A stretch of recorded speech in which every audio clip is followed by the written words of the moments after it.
કર્ણાટક વિદ્યાનગરનું Kapildev fast food seal મહાનગરપાલિકાએ સ્વચ્છતાના અભાવે કાર્યવાહી કરી. ગ્રાહકોના આરોગ્ય સાથે ચેડા કરનાર એકમો સામે કાર્યવાહી. આણંદ મહાનગરપાલિકાના આરોગ્ય વિભાગ દ્વારા વલ્લભ વિદ્યાનગર ખાતે આવેલા કપિલદેવ ફાસ્ટ ફૂડ નામના એકમ પર કાર્યવાહી કરવામાં આવી છે.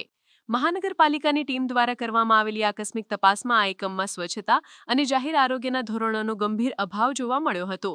તંત્રના નિરીક્ષણ દરમિયાન મળી આવેલી ગંભીર ક્ષતિઓ નાગરિકોના આરોગ્ય માટે અત્યંત જોખમી જણાઈ હતી. આરોગ્ય વિભાગની તપાસમાં જાણવા મળ્યું કે કપિલદેવ ફાસ્ટ ફૂડમાં ભોજન બનાવવાની જગ્યાએ પૂરતી સ્વચ્છતા જાળવવામાં આવતી નહોતી. આ પરિસ્થિતિ લોકોના આરોગ્ય માટે જોખમરૂપ હોવાથી મહાનગરપાલિકા દ્વારા તાત્કાલિક પગલાં લેવામાં આવ્યા હતા.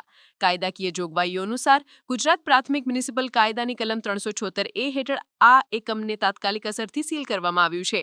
આ કાર્યવાહીથી ખાદ્ય પદાર્થોની ગુણવત્તા અને સ્વચ્છતા જાળવવા માટે તંત્રની કડક નીતિનો સંદેશ આપવામાં આવ્યો છે. ભવિષ્યમાં આવા એકમો પર પણ નિયમિત તપાસ હાથ ધરવામાં આવશે, જેથી નાગરિકોને શુદ્ધ અને સ્વચ્છ આહાર મળી રહે. આ ઘટના અને ખાદ્ય વિક્રેતાઓ માટે પણ ચેતવણી સમાન છે કે ગ્રાહકોના આરોગ્ય સાથે ચેડા કરનાર એકમો સામે કાયદેસરની કાર્યવાહી કરવામાં આવશે.